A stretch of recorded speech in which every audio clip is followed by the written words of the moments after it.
Hello student, standard 9 का science हम start करेंगे। हमने कल स्टैंडर्ड 9 के साइंस में चैप्टर 2 स्टार्ट किया था। चैप्टर का नाम था is matter around us pure. ठीक है, ये चैप्टर हमने स्टार्ट किया था। उसमें थोड़ा सा हमने पढ़ा था कि मैटर की प्योरिटी क्या होती है, वो हमने देखा था। ठीक है, मिक्सचर क्या होता है वो हमने देखा था। टाइप ऑफ मिक्सचर्स देखा था। एक तो था होमोजीनियस मिक्सचर एंड दूसरा था हेट्रोजीनियस मिक्सचर। ठीक है, ये दोनों मिक्सचर हमने अकॉर्डिंग टू फेजेस ये हमने किया था। ठीक है, और दूसरी एक तरीके से हमने उसे क्लासिफाई किया था, उसमें था सॉल्यूशन, सस्पेंशन एंड कोलॉइड्स। ठीक है, ये हमने किया था। फिर यहाँ तक हमने देखा था कि सॉल्यूशन क्या होता है, सस्पेंशन क्या होता है और कोलॉइड क्या होता है। ठीक है, ये तीनों का हमने मतलब पढ़ा नहीं था डिटेल में, अभी पढ़ना बाकी है। हम चैप्टर में आगे पढ़ेंगे डिटेल में कि ये तीनों होते क्या है। मतलब हमने क्लासिफाई किया था और दोनों के तीनों के मैंने आपको एग्जांपल्स भी लिखवाए थे। जो भी मैं यहाँ पे बोर्ड में लिखवा रही हूँ वो आपको एक A4 साइज की बुक में लिखना है, मैंने आपको बोला था। ठीक है, तो अब हम स्टार्ट करेंगे सॉल्यूशन से। पहले हम सॉल्यूशन के बारे में पूरा पढ़ेंगे, फिर उसके बाद हम सस्पेंशन के बारे में पढ़ेंगे, उसके बाद हम कोलॉइड्स के बारे में पढ़ेंगे। ठीक है, तो अब हम स्टार्ट करते हैं सॉल्यूशन से।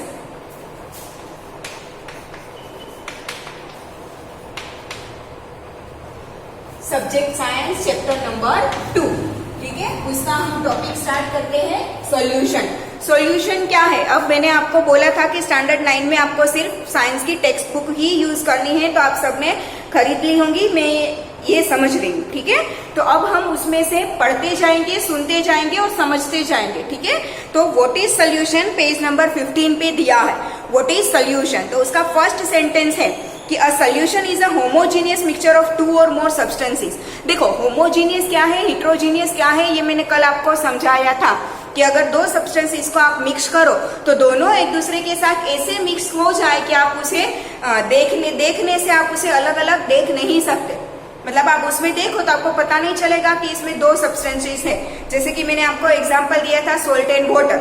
वाटर में आपने सोल्ट को डिसॉल्व कर लिया और देखने के बाद आपको पता नहीं चलेगा कि ये सोल्ट का सोल्यूशन है। आपको तो ऐसा ही लगेगा कि ये सिंपल वाटर है, ऐसा ही लगेगा आपको, उसमें कोई फर्क नहीं आएगा समझ में। ठीक है, तो देखने से नहीं, आप उसका टेस्ट करोगे तो आपको समझ में आएगा कि इसमें सॉल्ट मिक्स है। ठीक है, तो आपको ऐसे ही समझ में नहीं आएगा। तो इसका मतलब है, इसे हम बोलते हैं होमोजीनियस मिक्सचर। ठीक है, तो solution is a homogeneous mixture of 2 और more than 2 substances. Minimum 2 substance तो होने ही चाहिए, 2 से ज्यादा भी पॉसिबल है। ठीक है, कर सकते हैं, हम ऐसा सोल्यूशन बना सकते हैं। ठीक है, पर मिनिमम सॉल्यूशन बनाने के लिए 2 सब्सटेंसेस तो होने ही चाहिए। ठीक है, तो सॉल्यूशन क्या है, होमोजीनियस मिक्सचर ऑफ 2 सब्सटेंसेस। ठीक है, होमोजीनियस मिक्सचर है। हेट्रोजीनियस अगर वो हुआ तो उसे हम सॉल्यूशन नहीं बोलेंगे, उसे हम सस्पेंशन बोलेंगे, वो हम सस्पेंशन में पढ़ेंगे। ठीक है, अभी हम सॉल्यूशन के बारे में पढ़ते हैं। तो solution is a mixture of homogeneous mixture of 2 substances. Solution is a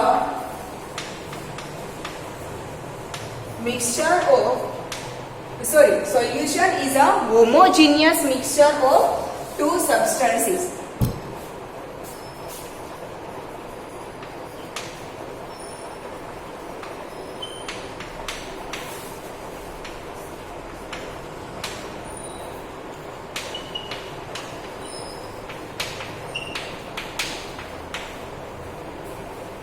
ठीक है, solution is a mixture of 2 homogeneous. Solution is a homogeneous mixture of 2 substances. ठीक है, 2 सब्सटेंसेस का वो होमोजीनियस मिक्सचर है।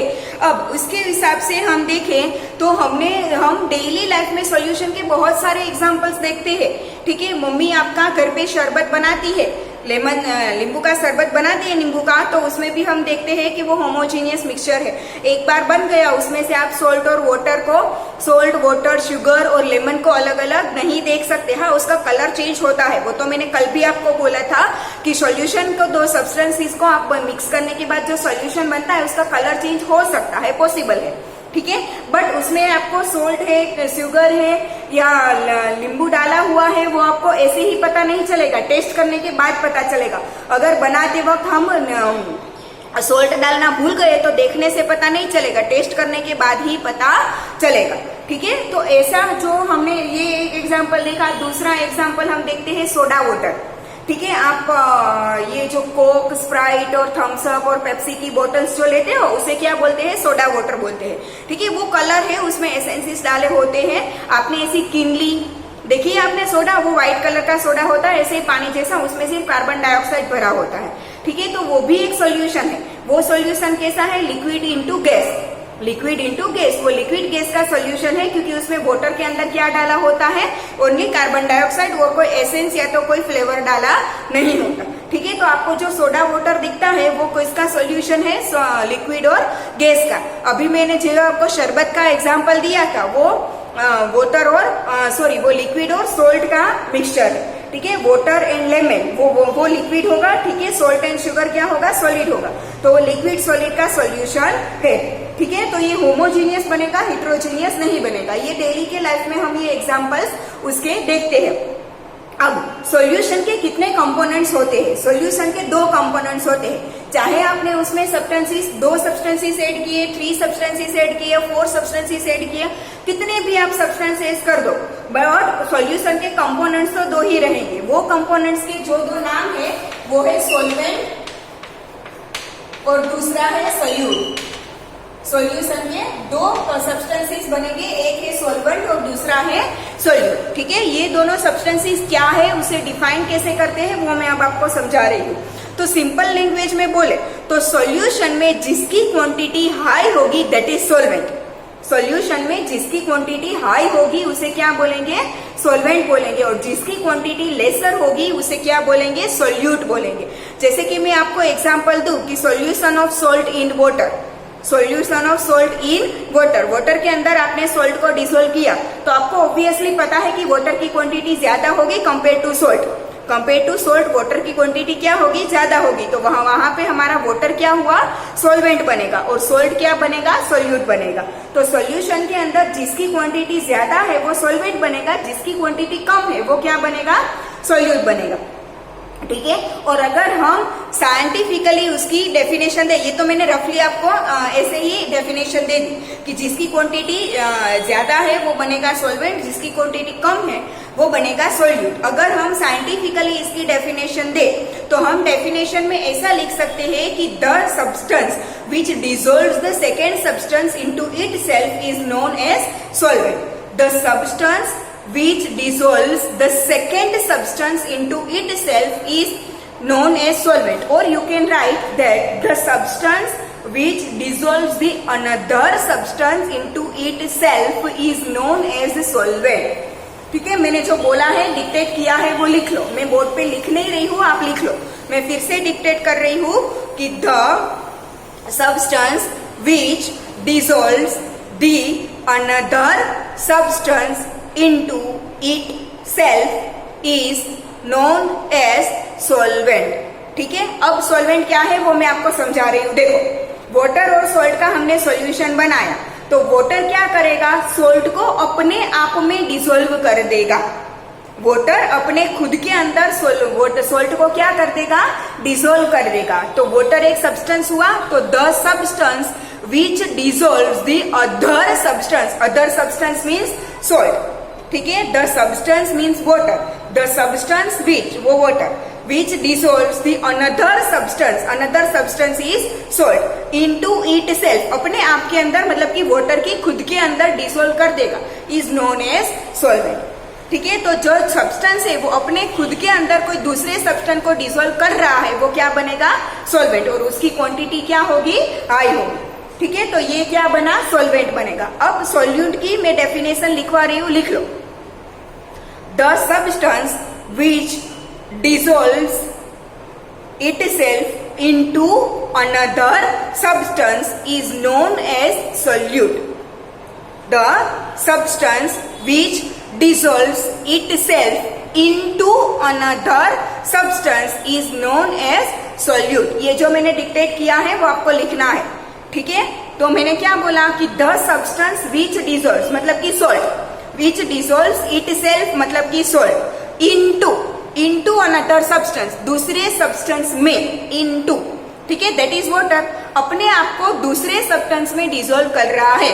तो सोल्ट खुद को वाटर में डिसॉल्व कर रहा है, तो सोल्ट क्या बनेगा, सोल्यूट। आ गया सबको समझ में? ठीक है, ये हो गया simple general information about solution. Solution क्या होता है और उसके कंपोनेंट्स कौन कौन से हैं, और उसे हमने डिफाइन भी किया और उसे लिखा। अब हम देखेंगे कि a solution is a solvent in a solute it as its components, वो हमने पढ़ लिया। ठीक है, अब हम देखेंगे कि एग्जाम्पल्स ऑफ सॉल्यूशन। सॉल्यूशन के यहाँ पे हमें बहुत सारे एग्जाम्पल्स दिए हैं, वो हम देखते हैं बारी बारी से कि कौन कौन से एग्जाम्पल्स है। पहला है solution of sugar in water. ठीक है, solution of sugar in water वो हमने देख लिया है, कल मैंने आपको एग्जांपल दिया था। मैंने अभी आपको सॉल्ट वाटर का सॉल्यूशन समझाया, उसकी जगह पे सॉल्ट की जगह पे अगर मैं शुगर ले लूं तो सेम ही रहेगा। ठीक है, वाटर के अंदर में शुगर को डिसॉल्व कर लूं, एक ग्लास वाटर लूं, उसके अंदर 1 स्पून में शुगर डिसॉल्व कर लूं, तो वो क्या बनेगा, solid into liquid, solid into liquid solution. ठीक है, sugar into water that is solid into liquid solution. ठीक है, in this solution sugar is the solute and water is the solvent. वो तो मैंने आपको समझा दिया कि जो high quantity that is solvent and low quantity that is solute. तो ये शुगर वाटर सोल्यूशन में वाटर बनेगा सॉल्वेंट एंड शुगर बनेगा सोल्यूट। दूसरा एग्जांपल दिया है कि the solution of iodine in alcohol. Solution of iodine in alcohol, alcohol के अंदर आयोडीन को डिसॉल्व करो तो आयोडीन सॉलिड फॉर्म में होता है और अल्कोहल लिक्विड फॉर्म में होता है, तो वो भी एग्जांपल हुआ सॉलिड इंटू लिक्विड का। ठीक है, आप जो डेटोल वगैरह लगाते हो ना, अगर आपको कहीं पे चोट लगी है तो डेटोल का लिक्विड आप लगाते हो, सेवलॉन का लिक्विड भी आता है। हैंड वॉश के बारे में मैं नहीं बोल रही हूँ। ठीक है, जो डिसइंफेक्टिव लिक्विड होता है, कहीं पे अगर आपको चोट लगी है तो आप उसको कॉटन से उस लिक्विड को लगाते हो जिससे आपको थोड़ी सी जलन होगी। ठीक है, उसे हम बोलते हैं कि टिंक्चर ऑफ आयोडीन।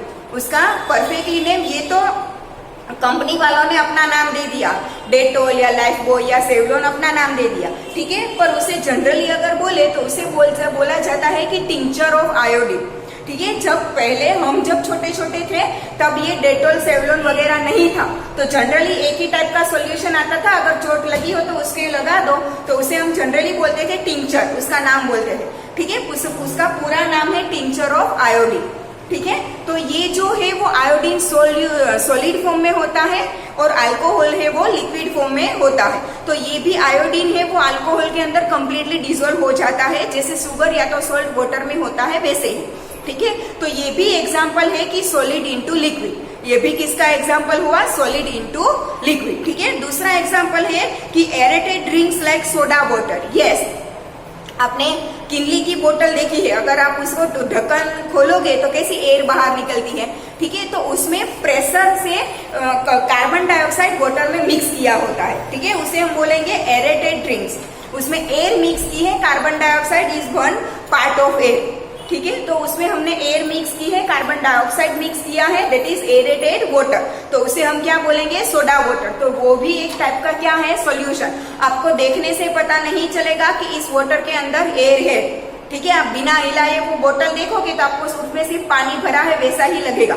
ठीक है, आप उसका ढक्कन खोलोगे, कैप खोलोगे, तब आपको पता चलेगा कि इसमें गैस है। ठीक है, तो वो किसका एग्जाम्पल है कि गैस इंटू लिक्विड। किसका एग्जाम्पल है, गैस इंटू लिक्विड। ठीक है, और एक एग्जाम्पल है air is a mixture of gas in gas. Air के अंदर हमें पता है कि कितने सारे गैसेस का मिक्सचर है, नाइट्रोजन, ऑक्सीजन, कार्बन डाइऑक्साइड, बहुत सारे गैसेस हैं। ठीक है, उसमें सबसे ज्यादा ऑब्वियसली एयर के अंदर कोई लिक्विड या तो कोई सॉलिड नहीं होता। हाँ, डस्ट के पार्टिकल्स होते हैं वो सॉलिड फॉर्म में होते हैं, मॉइस्ट होती है वो लिक्विड फॉर्म में होती है, पर यहाँ पे हम प्योर एयर का एग्जांपल ले रहे हैं जिसमें ना तो मॉइस्चर है ना ही तो डस्ट है। ठीक है, तो प्योर एयर का एग्जांपल ले तो उसमें ओनली सिर्फ गैसेस का मिक्सचर होगा।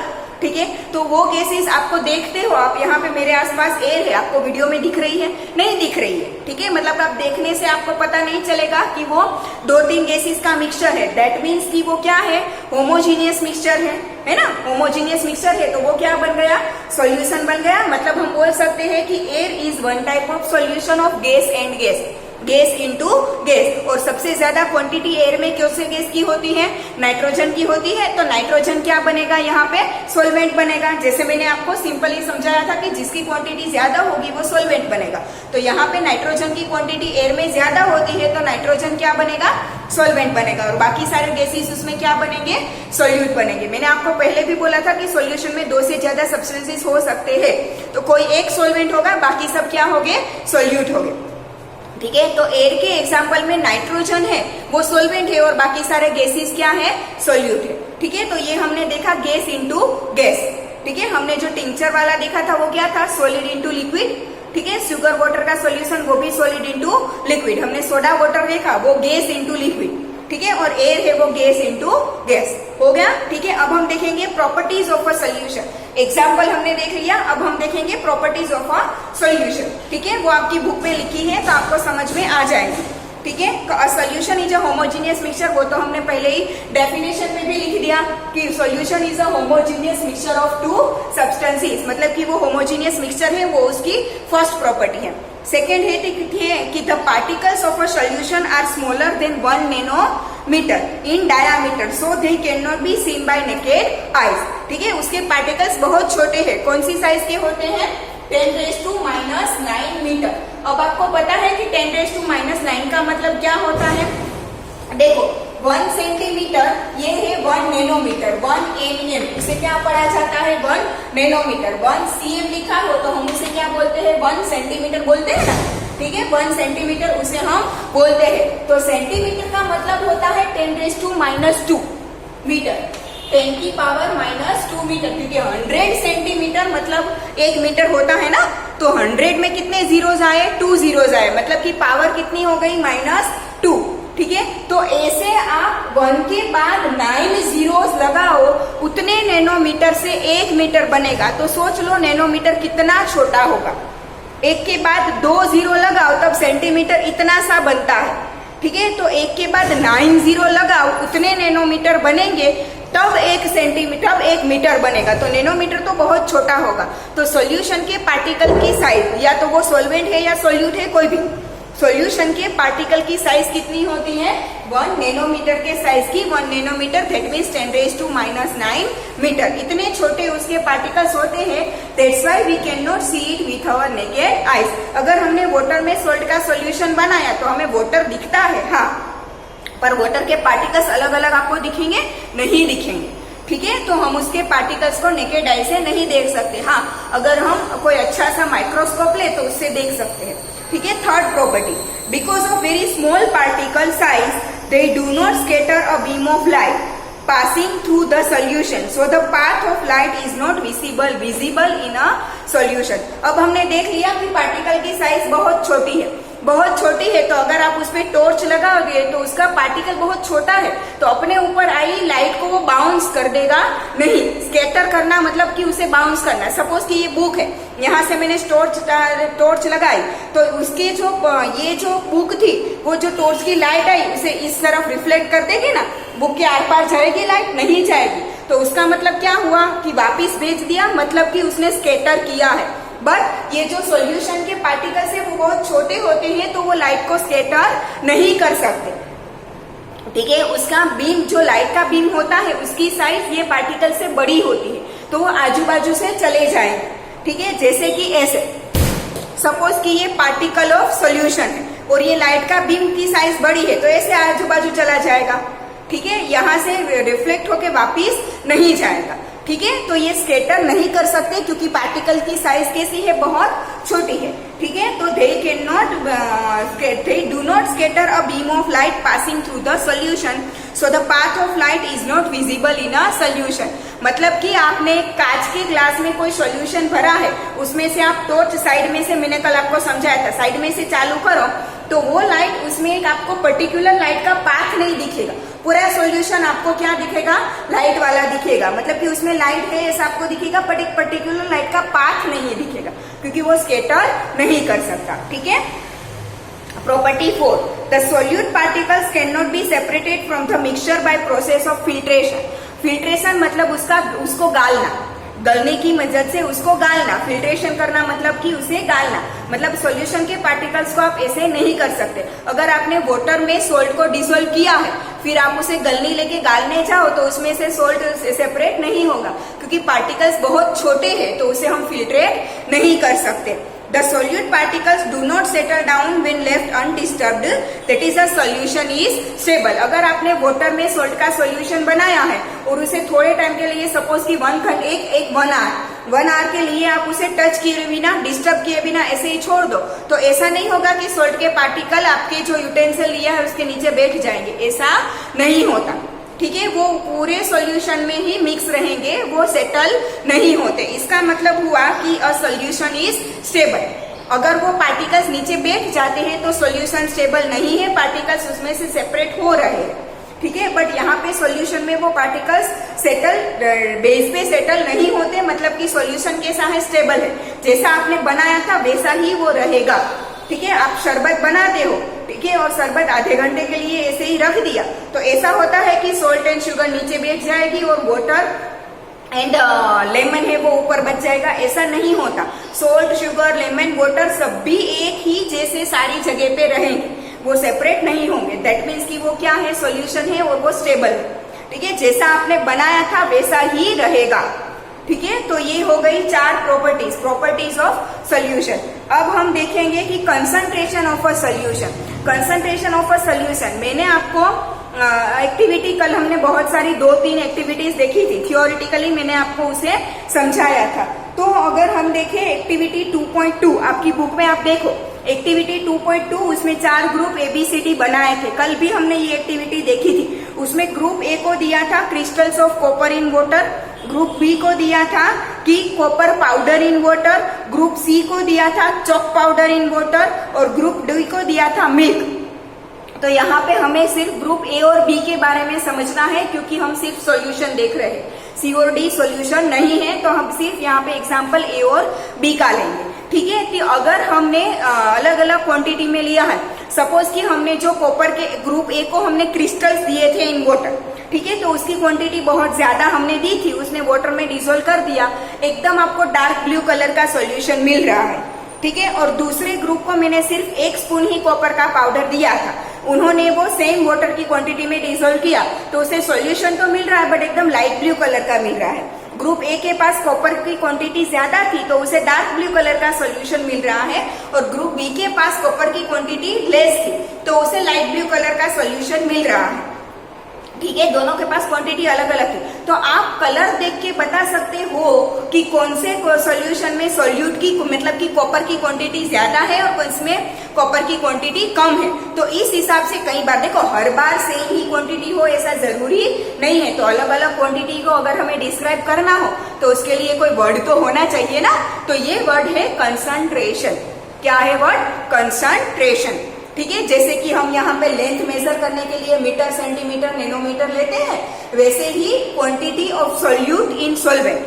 ठीक है, सोलवेंट तो आप कोई भी लो चलेगा, ठीक है, बट उसमें सोल्यूट कितना डाला है that matters.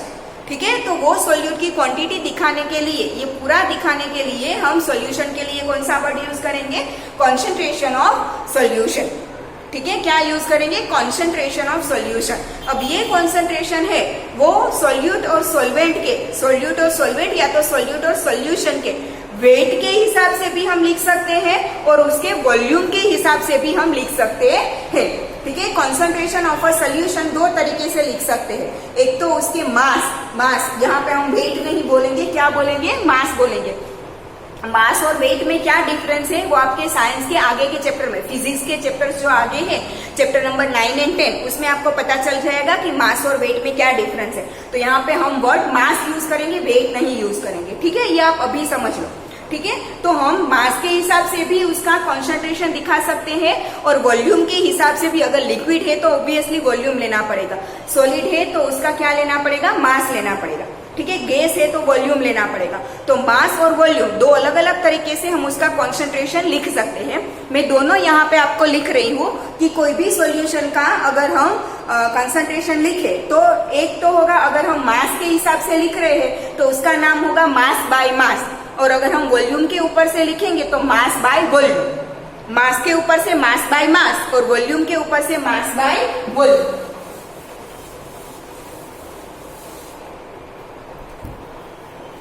Concentration of solution,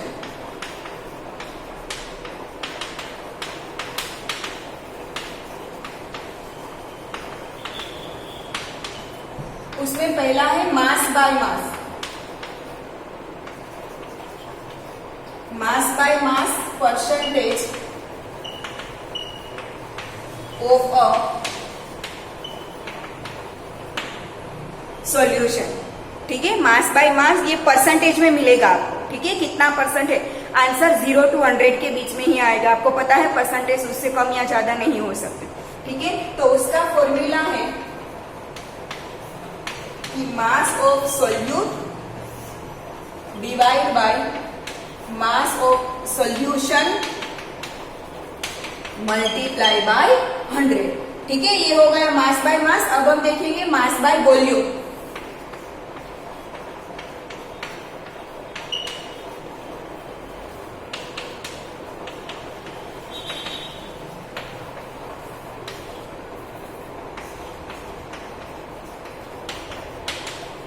mass by volume percentage of a solution, तो सेम आएगा। देखो, मास बाय मास था तो ऊपर नीचे दोनों में मास आया। अब है मास बाय वॉल्यूम, तो ऊपर मास नीचे वॉल्यूम, नाम के हिसाब से।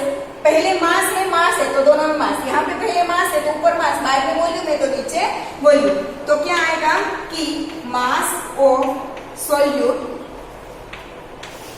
Divide by